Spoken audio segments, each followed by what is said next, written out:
और आइए अब इस वक्त सीधे रुख करेंगे मुंबई का, जहां पर हमारे एडिटर इन चीफ इस वक्त मौजूद हैं। हमारे न्यूज मेकर हैं एमएनएस के नेता और एक तरह से महाराष्ट्र के एक्स फैक्टर इस लोकसभा इलेक्शन में राज ठाकरे। राज ठाकरे जी, बहुत बहुत शुक्रिया IBN 7 और CNN IBN से बात करने के लिए। पहला सवाल जो है, क्या यह सही है कि इस चुनाव में आपका मेन टारगेट कौन है? क्या आपका मेन टारगेट शिवसेना है या आपका मेन टारगेट है कि नरेंद्र मोदी को आप प्रधानमंत्री देखना चाहते हैं? क्या है आपका मेन उद्देश्य इस इलेक्शन में? राजीव, मेरा इस इलेक्शन का पहला और आखिरी उद्देश्य जो है वो नरेंद्र मोदी जी को प्रधानमंत्री पद पे देखना। कुछ है? सॉरी, नहीं, अगर आप उनको प्रधानमंत्री देखना चाहते हैं तो फिर आप शिवसेना के खिलाफ क्यों लड़ रहे हैं? मैं शिवसेना और किसी के खिलाफ नहीं लड़ रहा हूं। मैं 10 जगहों पे कांग्रेस के खिलाफ लड़ रहा हूं।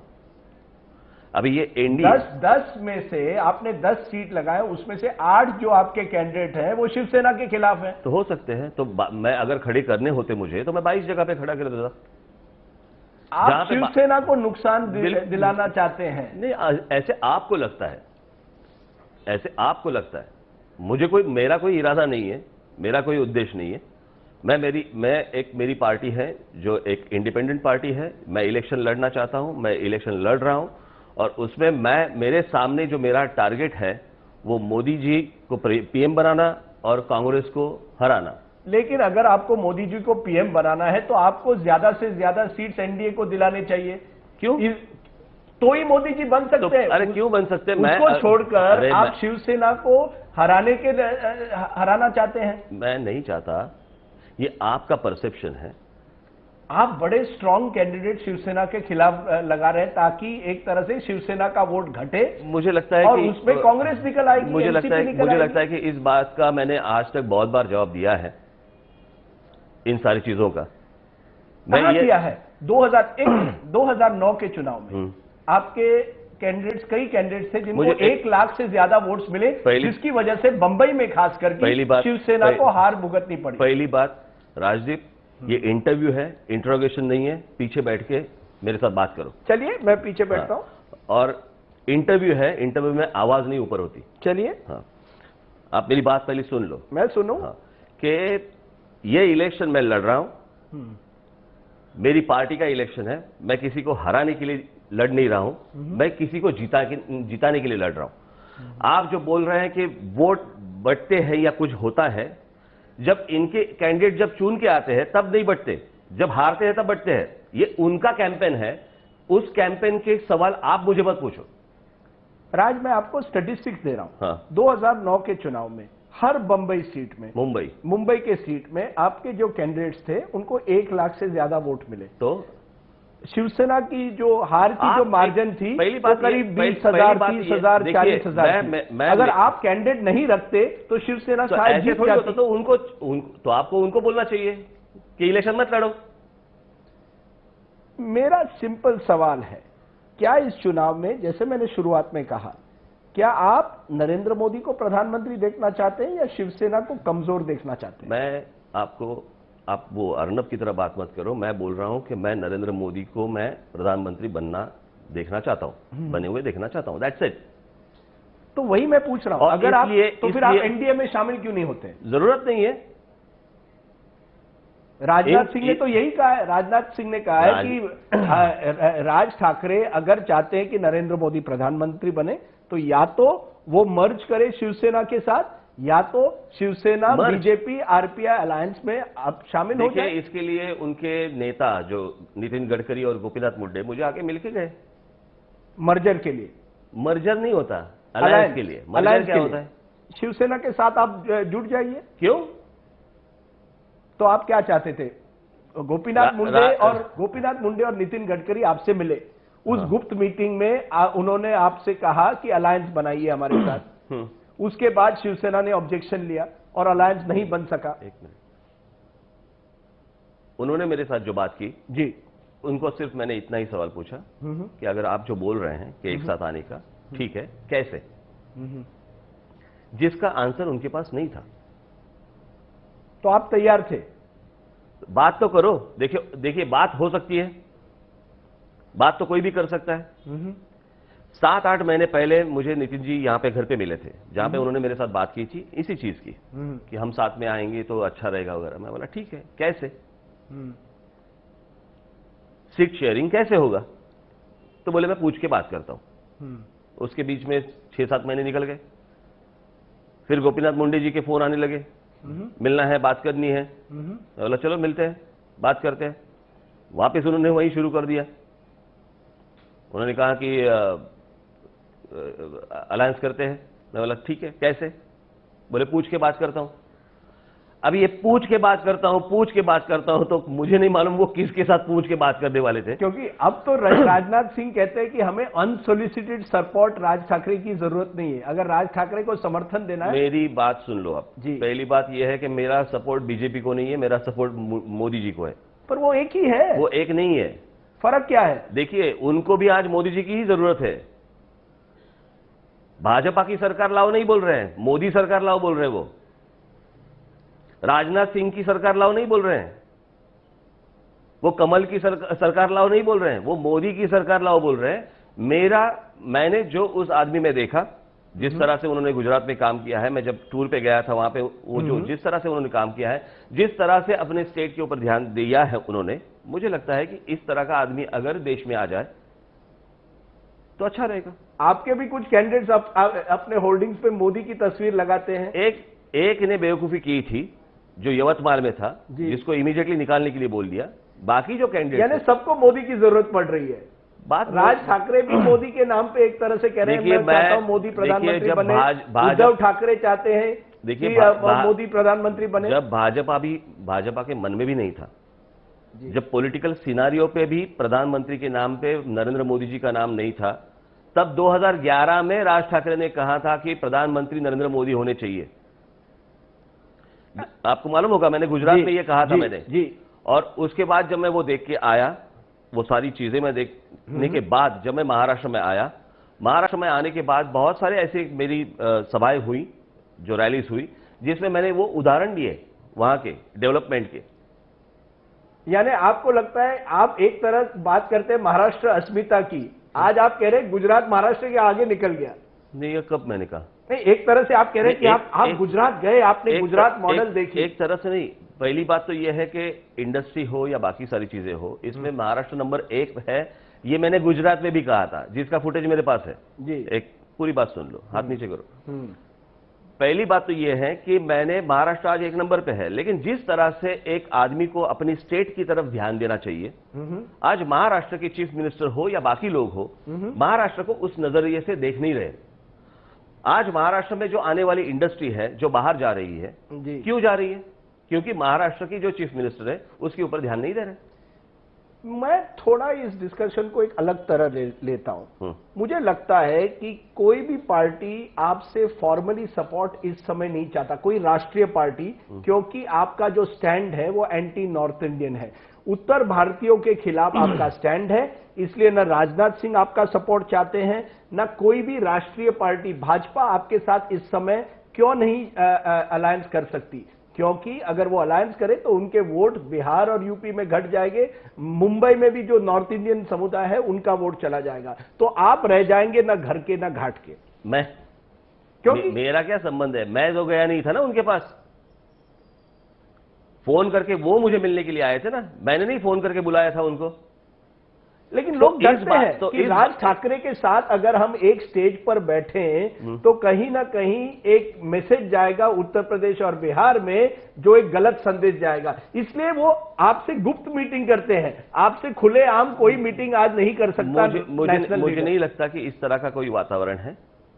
ये शायद आपके मन में होगा, और अगर ये सवाल पूछना है तो आप उनको जाके पूछिए, ये मैं जवाब नहीं दे सकता।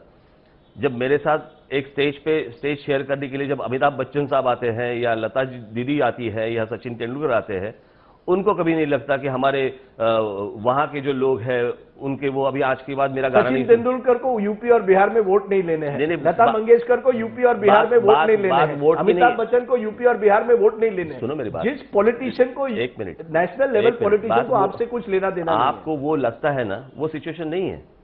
आप एंटी नॉर्थ इंडियन स्टैंड तो आपका वैसे का वैसा है। बिल्कुल, जो उस वक्त था, जो आज भी है, और मेरा कहना अभी तक मुझे लगता है आपको नहीं समझा है, लेकिन उत्तर प्रदेश और बिहार की जनता को समझा है कि मेरा स्टैंड क्या है। इसीलिए आपको वोट नहीं मिलती। मुंबई में आज 15 से 20% हिंदी भाषिक लोग हैं।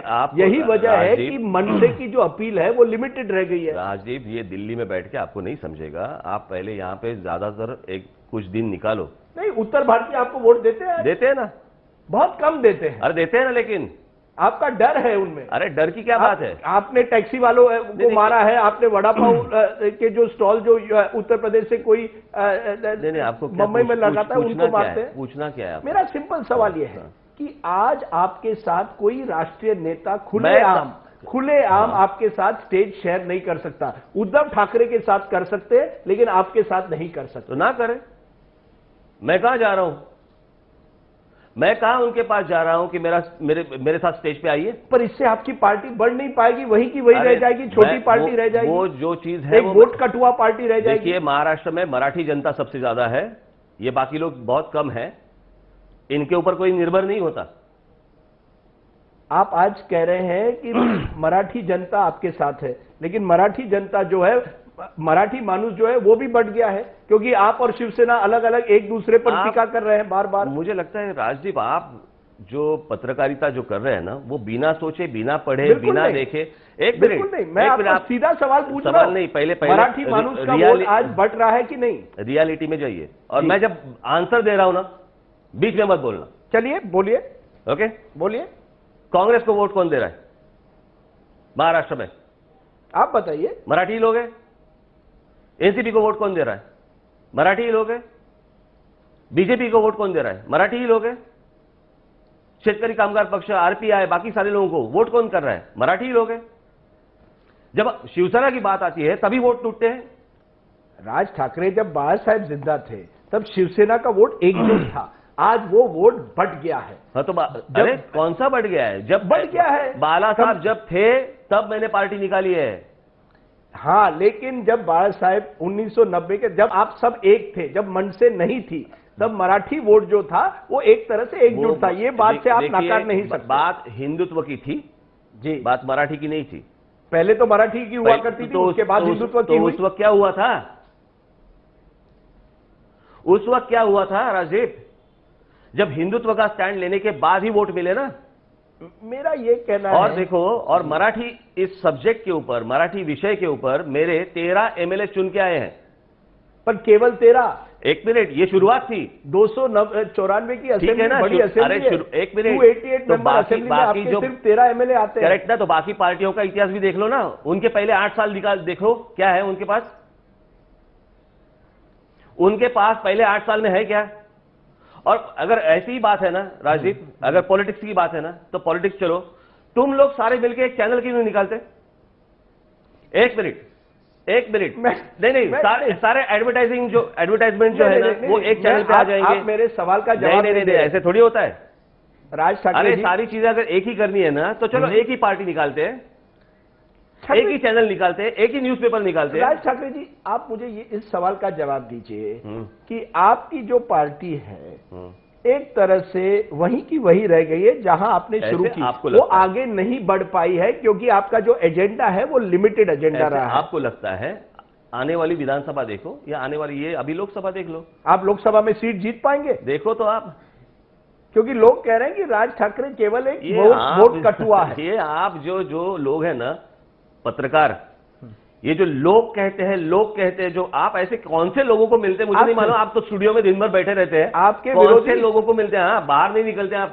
बिल्कुल नहीं, मैं बंबई में निकलता हूं, मैं और शहरों में निकलता हूं। कौन से लोग? नहीं, मैं आपके विरोधी ये कहते हैं कि राज ठाकरे बोलते बहुत है, भोंकते बहुत है, लेकिन असलियत कुछ और है। भोंकता हूं? आपके जो विरोधी तो कहते हैं कि राज ठाकरे हमें टारगेट करते हैं और मीडिया में बहुत प्रोफाइल है, लेकिन असलियत उनकी कुछ अलग है। एक मिनट, भोंकता हूं? बीएमसी के जब चुनाव हुए 2 साल पहले, शिवसेना जीती, मनसे नहीं जीती, क्यों?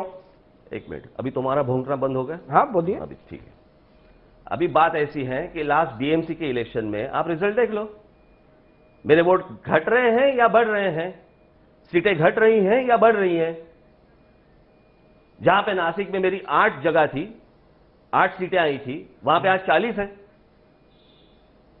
पुणे में जहां पे 7 जो थी, वहां पे आज 29 हैं।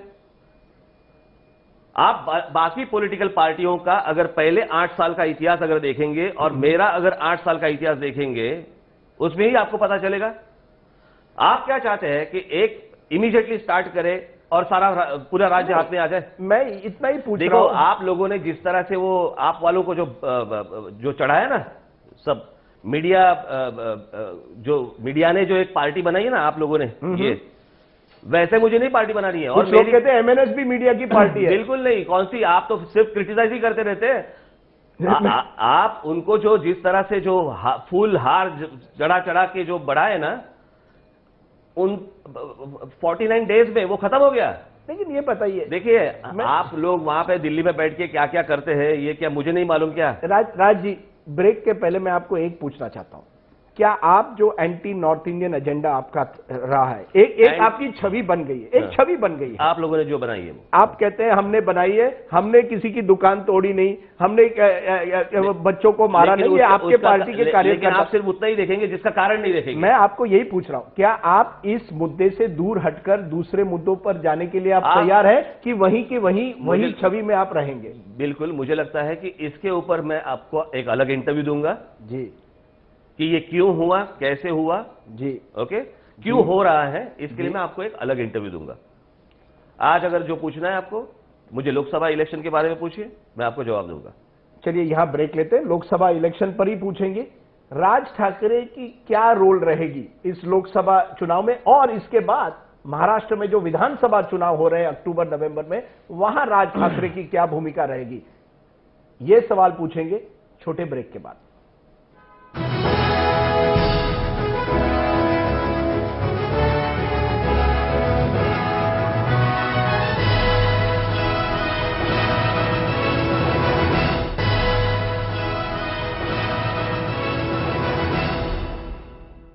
Welcome back, election newsmaker special interview. Welcome back to election newsmaker special. हमारे साथ हैं एमएनएस के नेता राज ठाकरे, जो लोकसभा इलेक्शन में शायद एक्स फैक्टर बन सकते हैं महाराष्ट्र में।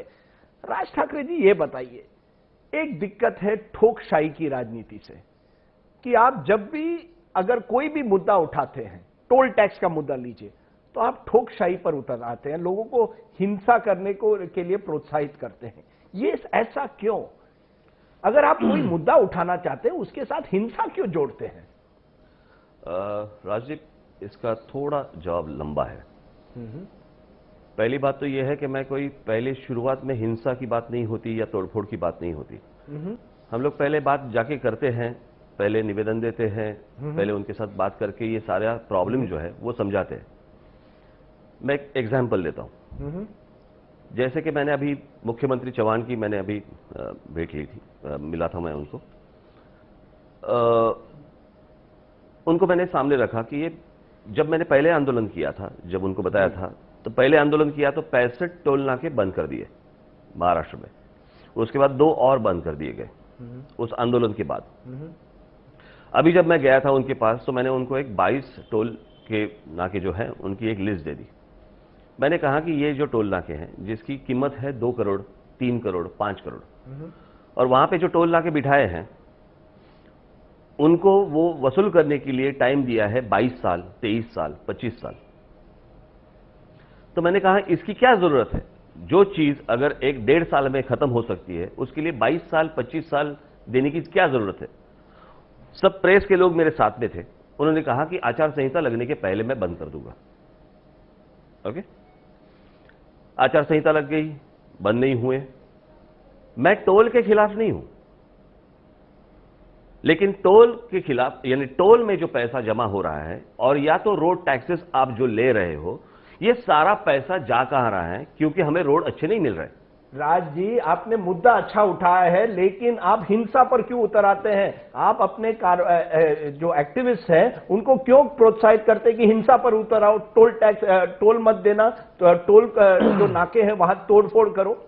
राजदीप, मैंने शुरू में कहा था, मेरा जवाब लंबा है, बीच में मत बोलो। नहीं, मैं आपको, इसलिए मैं मुझे पूरा, आपने जो मुद्दा उठाया वो सही है, लेकिन जिस तरह से आप उठाते हैं, मैं जवाब दूं या ना दूं?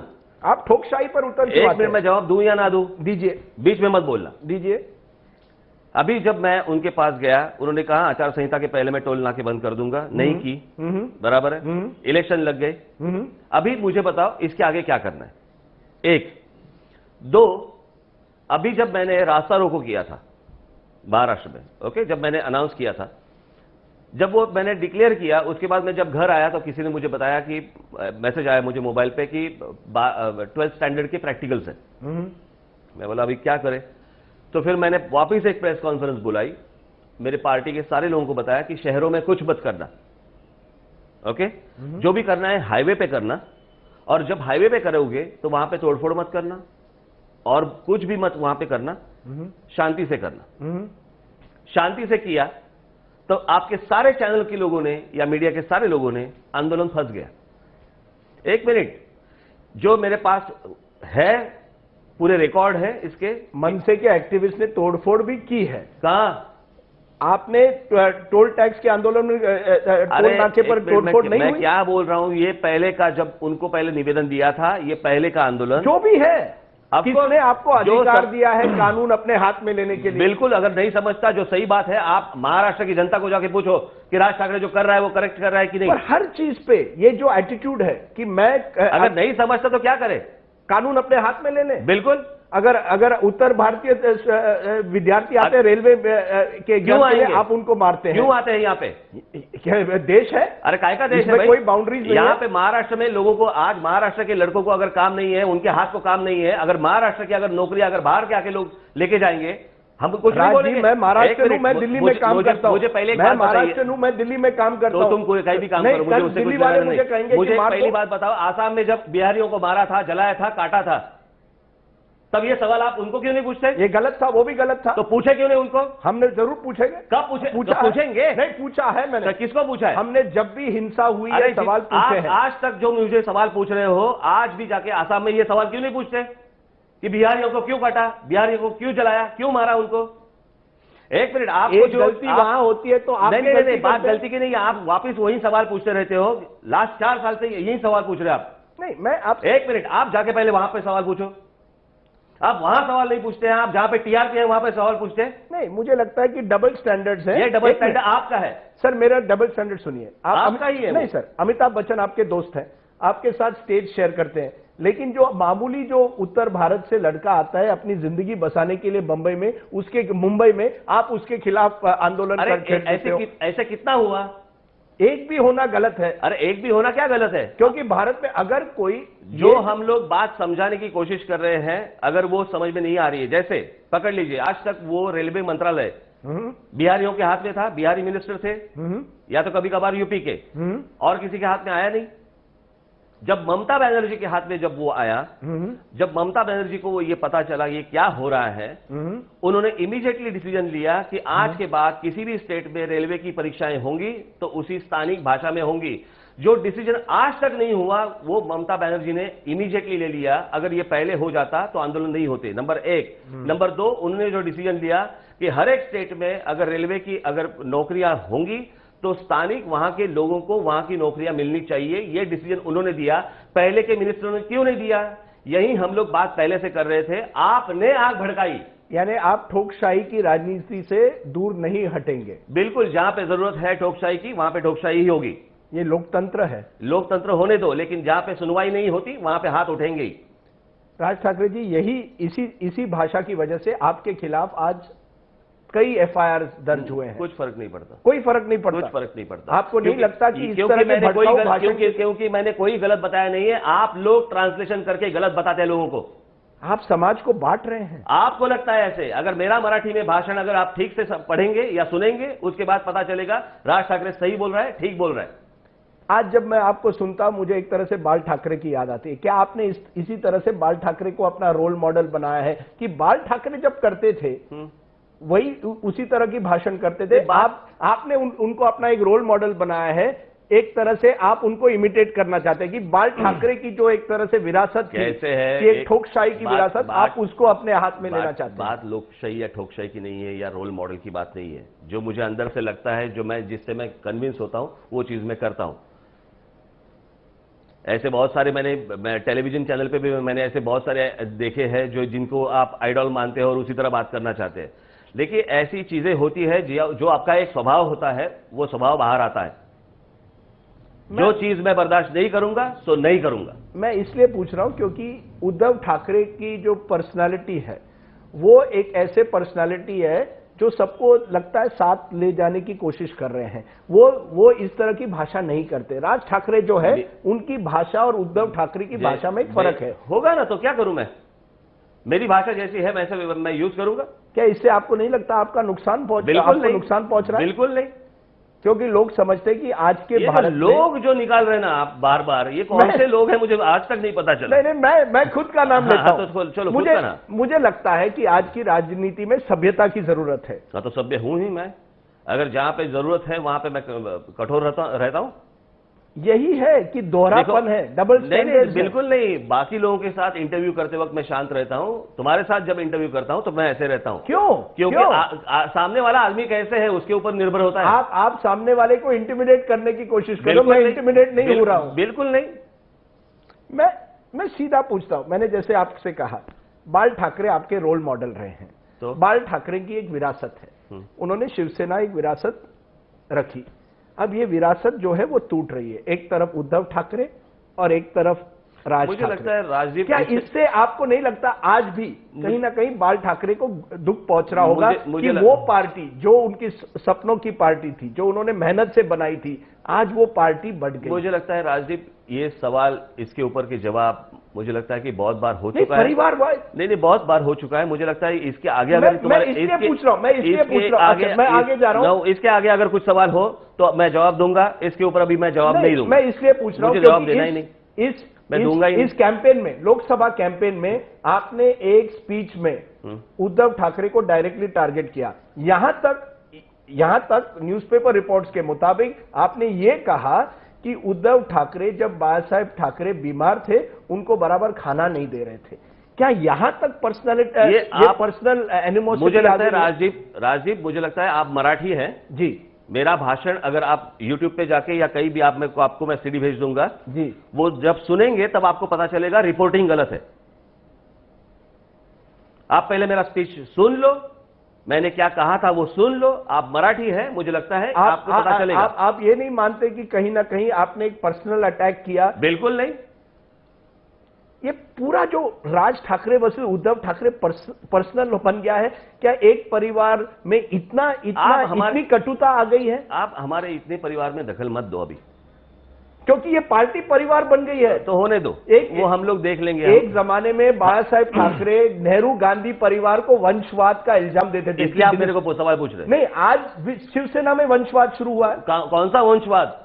आदित्य ठाकरे, उद्धव ठाकरे, राज ठाकरे, ये तो वंशवाद पार्टी मुझे लगता है कि बाला साहब क्या बोलते थे ना आपको समझ में आया है ना समझ में आएगा। उन्होंने कहा था प्रधानमंत्री पद के बाद ये प्रधानमंत्री, ये दूसरा प्रधानमंत्री, ये तीसरा प्रधानमंत्री, ये इसको वंशवाद उन्होंने कहा था। हमने अभी तक कोई पार्टी या कोई पोस्ट हाथ में ली नहीं है ना। आप भी रिमोट कंट्रोल बनना चाहते हैं? वो बात की बात है। आप एक ना एक दिन रिमोट कंट्रोल बनना चाहते हैं। वो बात की बात है। आज तो रिमोट कंट्रोल हो नहीं, मैं इसलिए पूछ रहा हूं कि कहीं ना कहीं कि ये पार्टी जो है लोगों को लगता है आज भी मन से हो या शिवसेना, वो ताकत नहीं रही है जो 10, 15, 20 साल पहले थी। क्या आप मानते हैं? हम लोग हमारी ताकत दिखा देंगे आपको। आगे चलो। मैं आगे चलता हूं। आगे मैं ये पूछूंगा कि उसी के ऊपर मत पूछना। नहीं, मुझे लगता है कि आपने अपने परिवार का डिवाइड जो है वो कभी मिटेगा नहीं, ऐसा लग रहा है मुझे लगता है तुम भी जाओ ना यार एनडीटीवी में वापस। ये आपने एक बार पहले भी मुझे कहा। एग्जैक्टली ना, तो तुम्हें नहीं लगता क्या? तुम्हें नहीं दुख होता? टेलीविजन चैनल और पॉलिटिकल पार्टी में फर्क है। अरे फर्क राज ठाकरे, नहीं फर्क क्यों? पार्टी में तुम बाहर क्यों निकले? हर व्यक्ति की अपनी एम्बिशन होती है। एग्जैक्टली। तो आपकी क्या एम्बिशन है? महाराष्ट्र सुधारना है। महाराष्ट्र सुधारना, चीफ मिनिस्टर बनना है महाराष्ट्र का एक दिन। वो भी बन जाऊंगा। पर कैसे सुधारोगे आप? तो वो मेरे ऊपर छोड़ो ना। आपको किसी ने पूछा था क्या जब चैनल निकाला था कि अब आप कैसे पहुंच पाओगे लोगों तक? पहुंचे ना। तो आप कभी भी ये सोच भी नहीं सकते कि एक ना एक दिन आप वापस जाओगे शिवसेना में? तुम जाओगे? जा सकता हूं, कौन जाने? तो तुम जाओ। मैं नहीं जाऊंगा। नहीं जाओगे? नहीं, कभी नहीं जाओगे? कभी नहीं, सवाल ही नहीं उठता है। आगे है कुछ? क्योंकि एक साल आगे कुछ है एक नहीं साल, नहीं, आगे 1 मिनट, मुझे अभी इनफ हो गया, बहुत हो गया। नहीं बस हो गया अभी, नहीं, राजदीप बस हो गया अभी। मैं आज के बाद अदरवाइज मैं इंटरव्यू नहीं दूंगा। ओके, यहाँ लास्ट ब्रेक लेंगे, आखिरी ब्रेक लेंगे। आपने हिंदी में इस बार इंटरव्यू दिया, ये भी बात अच्छी है। हाँ। एक लास्ट ब्रेक लेंगे, हाँ। और मैं इस सवाल से दूर हटकर आखिरी ब्रेक लेंगे। सवाल का सिलसिला जारी रहेगा। राज ठाकरे थोड़ा गुस्सा है, उनको हम पानी देंगे। और मुझे पानी की जरूरत नहीं, पानी की जरूरत नहीं है, मैं डुबाता हूं सामने वालों को। अच्छा चलिए, आप डुबाते हैं सामने वाले को। हम ब्रेक लेंगे, ब्रेक के बाद ये बातचीत जारी रहेगी।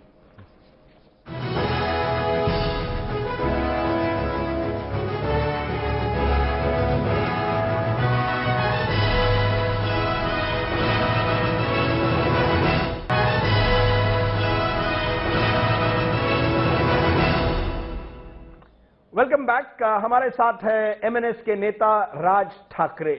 राज ठाकरे जी, इस बार मैं लोग नहीं कहूंगा, लेकिन आपके जो आलोचक हैं, जो आपके विरोधी हैं, वो कहते हैं कि राज ठाकरे जो है फुल टाइम ड्रामेबाज है, नौटंकी नंबर 1 है, नौटंकी करना चाहते हैं, पॉलिटिक्स को गंभीरता से नहीं लेते, और पॉलिटिक्स जो है आपको गंभीरता से लेनी पड़ेगी। क्या कहीं ना कहीं आप एक तरह से राज ठाकरे ड्रामाबाज है? जिनको जिस नजरिए से देखना है, मैं उनकी आंखें तो बंद नहीं कर सकता, जिनके कान में बंद नहीं कर सकता। जिनको देखना है जो देखे। मुझे लगता है लोग मुझे जिस तरह से देख रहे हैं, लोग आपने लोग हाँ, क्योंकि मुझे वोट करते मैंने हैं। आलोचक कहा, आपने लोग क्योंकि कहा। मुझे वोट करते हैं जी, वो उनके बारे में बोल रहा हूं मैं। आपको कौन मिलता है मुझे नहीं मालूम। जी, जो लोग वोट करते हैं, जो बढ़ते जा रहे हैं वोट, जी। मुझे लगता है कि उनको अगर ये सारी चीजें नहीं लगती तो कौन क्या बोल रहा है उसके ऊपर क्या होता है। क्योंकि वो कहते हैं कि राज ठाकरे जो है बड़े शौकीन आदमी है। आप पिक्चर देखना चाहते हैं, आप कार्टूनिंग बड़ी अच्छी करते हैं, तो आप ट्रैवल करना चाहते हैं, अच्छी जिंदगी जीना चाहते हैं, कभी कभी पेज 3 पार्टीज में दिखाई देते हैं। बिल्कुल नहीं जाता वहां पे। हाँ, वहां पे नहीं जाता। आप पेज 3 पार्टीज में कभी नहीं जाते? पहले एक 10-12 साल पहले वो आप ही के वो क्या होता था, वो कौन प्रदीप गुहा बुलाता था, बॉम्बे टाइम्स की पार्टी होती थी। आप आजकल इस तरह के पार्टीज में नहीं जाते, क्योंकि एक छवि बन गई है। नहीं, आप एक कहीं ना अपना पाइप, सिगरेट्स, एक ड्रिंक, पाइप बीप नहीं। Drink, you like the good life. Raj Thackeray अपनी अच्छी जिंदगी जीना चाहते हैं। तो गलत क्या है? मैं पूछ रहा हूं। हाँ, तो गलत क्या है उसमें? कुछ कहते हैं you have become a businessman. Raj Thackeray politician come businessman ज्यादा बन गए। मैं ये तो आप मैं राज ठाकरे। हाँ, राज ठाकरे। नहीं, मैं राज ठाकरे हूँ। आप नितिन गडकरी के सवाल मेरे को पूछ रहे हैं। पहली बात तो ये है कि अगर मैं चाहता हूं मैं जैसा हूं वैसे वही जिंदगी लोगों को भी मिले, उनको भी अच्छी लाइफ मिले। हर एक आदमी चाहता है कि मुझे अच्छी लाइफ मिले, मैं अच्छी तरह से मैं जिंदा रहूं, काम करूं। कौन नहीं चाहता? आप नहीं चाहते क्या? नहीं, आप नहीं मानते कि एक तरह से आपकी पार्टी आम आदमी पार्टी से अब कम जुड़ी हुई है और खास आदमी पार्टी से, और आपकी जिंदगी जो है बड़ी खास आदमी की जिंदगी बन गई है, पैसे बहुत आ गए हैं। आपको दिल्ली में बैठ के ये सारी चीजें लगती है। अभी मुझे आप ये आलोचक आपके कहते हैं, करेक्ट है ना? ये मुझे आप दिल्ली में बैठ के ये सारी चीजें मत कहो, क्योंकि महाराष्ट्र में लोग क्या बोलते हैं, दिल्ली में लोग क्या बोलते हैं, दिल्ली में क्या लोग बोलते हैं, उससे मुझे कोई लेना देना है नहीं। जिनके सर्कल में आप घूमते रहते हैं ना वहां पे, वो क्या बोलते हैं उससे मुझे कोई लेना देना नहीं। तो आपकी राजनीति अब क्या रहेगी? आपकी राजनीति अब क्या रहेगी? क्योंकि अब विधानसभा चुनाव आ रहे हैं 4-5 महीने में, वहां भी आप क्या अकेला लड़ेंगे या वहां आप बीजेपी के साथ जाना चाहेंगे? मुझे लगता है कि अक्टूबर में इलेक्शंस है, उसके पहले आप एक इंटरव्यू मेरा शायद लेंगे जी, तब मैं इन सारी चीजों का जवाब दूंगा। नहीं, आप दोनों देखिए, आपका भविष्य, आप अपना भविष्य क्या देखते हैं? आपके कोई ना कोई तो गोल्स होंगे, टारगेटिंग होगी, क्या करना चाहते हैं? मुझे महाराष्ट्र ठीक तरह से करना है, जो आज नहीं है। तो आपको लगता है जो नरेंद्र मोदी ने गुजरात में किया है वो आप महाराष्ट्र में करना चाहते हैं? उससे आप गुजरात मॉडल महाराष्ट्र में ले आना चाहते हैं? नहीं, गुजरात मॉडल नहीं, बाकी देश जो आगे निकल गए हैं ना, बहुत सारी चीजें हैं दुनिया में। आप बड़े इंप्रेस हुए हैं गुजरात से। मैं पूरे देश में, यानी पूरी दुनिया में बहुत सारे ऐसे देश है, बहुत सारी चीजों से मैं इंप्रेस होता हूं। वो चीज मैं महाराष्ट्र में लाना चाहता हूं कहीं। लेकिन राज ठाकरे, क्या आपको लगता है कि एक आप एक लेवल पर अब आ गए हैं जिसके आप आगे नहीं बढ़ सकते जब तक आप अपने आप को रीइन्वेंट नहीं करेंगे। आपको एक तरह से अपनी छवि रीइन्वेंट करनी पड़ेगी, अपनी राजनीति रीइन्वेंट करनी पड़ेगी, नहीं तो राज ठाकरे वहीं के वहीं रह जाएंगे और आलोचक 2 साल बाद भी वही कहेंगे कि राज ठाकरे जो है नौटंकी है। राजदीप, अपने आप को खुद को देख के सामने वालों को आप मत सोचा करो। नहीं, तुम्हें जो सैचुरेशन पॉइंट आया है ना आज, नहीं आपको एक सैचुरेशन नहीं, पॉइंट मुझे नहीं आया, आप तुम्हें जो आया है ना आज नहीं, मैं मुझे तो वही का वही हूं। अरे नहीं, आज बनना नहीं है। दिल्ली में जो सारे जो न्यूज के लोग जो है ना, ये चैनल के लोग जो तुम्हारे बारे में बोलते रहते हैं ना कि एक सैचुरेशन पॉइंट आया है, राजदीप अभी छोड़ देगा, राजदीप को ये नहीं करना है, राजदीप के तुम्हारे बारे में क्या क्या बोलते हैं तुम्हें मालूम नहीं है। कोई प्रॉब्लम नहीं। एग्जैक्टली। मैं पब्लिक लाइफ में नहीं हूं, आप पब्लिक लाइफ में हैं। मैं पब्लिक लाइफ में नहीं हूं, आप पब्लिक लाइफ में। क्यों पब्लिक लाइफ में? तो ये पब्लिक को ही दिखाते हो ना चैनल, आप मुझे बताइए। पब्लिक को ही दिखाते हो ना, या घर में बैठ के देखते हो? आप बताइए, आपके लिए राजनीति मिशन है या कमीशन है? Mission, of course. पैसे बनाने का एक जरिया है? बिल्कुल नहीं। श्योर? 100%। क्योंकि कुछ लोगों ने मुझे एक जोक सुनाई कि अब राज ठाकरे के लिए इस चुनाव में केवल इनकमिंग कॉल्स आते हैं, आउटगोइंग नहीं। वो केवल चाहते हैं जो पार्टी या जो कैंडिडेट उनको एक तरह से जिनके साथ वो डील करेंगे, वहां एक कैंडिडेट को बिठा देंगे या किसी कैंडिडेट को रखेंगे, वोट कटवा की राजनीति करेंगे। मैं जब राजनीति करता हूं तो आंख में आंखें डाल के देखता हूं जी। मैं आंखें झुका के कभी बात नहीं करता, और इसलिए बात नहीं करता क्योंकि मेरा मन साफ है, मेरे हाथ साफ है जी, इसलिए मैं ये राजनीति कर रहा हूं जी। और कभी कोशिश भी मत करना ऐसे सवाल पूछने तो की। कोई डील का सवाल ही नहीं किसी के साथ? बिल्कुल नहीं। बीजेपी के साथ हो या एनसीपी के साथ हो, किसी के साथ डील करने का सवाल ही नहीं होता। ओबामा के साथ भी नहीं। ये आखिर में मुझे बताइए, आपको किस दिशा में आप अब अपनी, मैं बार बार आपको पूछूंगा क्योंकि मुझे कभी कभी लगता है कि एक दोहरापन है। एक राज ठाकरे हैं जिनसे बात करने में मजा आता है, एक दूसरा राज ठाकरे है जिसके बात सुनने से लोग डरते हैं। असली राज ठाकरे कौन है? एक ऐसा भयानक व्यक्ति जो लोगों को डरा सकता है, जो हिंसा पर उतर आ सकता है, या एक राज ठाकरे जिससे बात करने में मजा आता है, जिसकी एक अलग छवि है? कौन असली राज ठाकरे कौन है? मैं हूं, और जैसा हूं वैसा हूं। ये जैसा हूं वैसा हूं। आप कौन सी नजर से देखेंगे उसको? ये जेकल एंड हाइड नहीं है आप? बिल्कुल नहीं। क्या करना है? दो राज ठाकरे कहीं नहीं है? बिल्कुल नहीं। आप भी घर में, आप भी जब ये सारी चीजें करते हो तो कभी आप भी भड़कते हो, कभी आप शांत रहते हो। इसका मतलब क्या है? 2 राजदीप सरदेसाई है क्या? ऐसे थोड़ी होता है।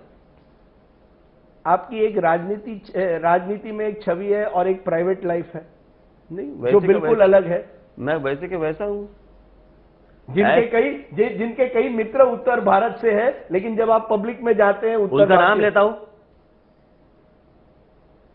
पॉलिटिकल प्लेटफॉर्म पे उनका नाम लेता हूं, यानी जो पब्लिकली उनका नाम लेता हूं। यानी जो दिखता है, जो सुनता है, वही राज ठाकरे है। कोई दो राज ठाकरे नहीं है, कोई डबल स्टैंडर्ड्स कहीं नहीं है। बिल्कुल नहीं। आखिरी सवाल है, और अगर नरेंद्र मोदी प्रधानमंत्री बनते हैं और समझ लीजिए मनसे के 1 या 2 एमपीज बनते हैं, क्या आप उनको समर्थन देंगे? बिल्कुल समर्थन देंगे? सरकार में शामिल होना चाहेंगे? बिल्कुल नहीं। बाहर से समर्थन देंगे? बिल्कुल। जो महाराष्ट्र की जरूरतें हैं, जो मैं मेरे स्पीच में बोलता हूं, उनसे वो सारी चीजें मैं डिमांड करूंगा। दूसरी चीज, सबसे बड़ी चीज, कि पहले 5 साल अगर वो प्रधानमंत्री बनते हैं तो पहले 5 साल वो पूरे देश की तरफ ना देखे और सिर्फ उत्तर प्रदेश, बिहार और झारखंड की तरफ देखे। उस प्रदेशों का गुजरात बनाए ताकि हमारा बोझ कम हो जाए। मैं आखिर में एक हैप्पी एंडिंग का सवाल पूछ रहा हूं। क्या कभी आप और उद्धव ठाकरे के बीच में एक हैप्पी एंडिंग हो सकती है? आपने कहा कि महाराष्ट्र के चुनाव के पहले आप एक और इंटरव्यू देंगे, क्या उस इंटरव्यू के पहले कोई हैप्पी एंडिंग हो सकती है? क्या ये मैं फॉरगॉटन चैप्टर समझ लूं? तो हैप्पी तो एंडिंग क्या होती है? तो हैप्पी शुरुआत बोलो ना। हैप्पी शुरुआत हो सकती है? देखेंगे, हो भी सकता है। हो भी सकता है, क्यों नहीं हो सकता? आप आज आखिर में कह रहे हैं कि हो सकता है एक ना एक दिन। अरे बात करने में क्या हो सकता है? कुछ भी हो सकता तो है। आप बातचीत के लिए तैयार हैं? उद्धव ठाकरे के साथ आज बातचीत के लिए तैयार हैं? क्या चाहिए कि आपको? ये क्या है? ये मैं चाहता हूं, मैं न्यूज चाहता हूं। मैं न्यूज पॉइंट चाहता हूं। आप मुझे न्यूज पॉइंट दे रहे हैं कि आप उद्धव ठाकरे से बातचीत के लिए तैयार अरे हैं। हमारा कोई पारिवारिक थोड़ी मतभेद है। पारिवारिक ही है। नहीं ना, आपको लगता है पॉलिटिकल मतभेद हो सकते हैं, पारिवारिक मतभेद थोड़ी है। चलिए देखते हैं ये शिवसेना परिवार, ठाकरे परिवार, मनसे परिवार कहां जाता है अगले 4-5 महीनों में। अब मैं आगे आ रहा हूं आपसे थैंक यू बोलने के लिए। Raj Thackeray, thank you very much.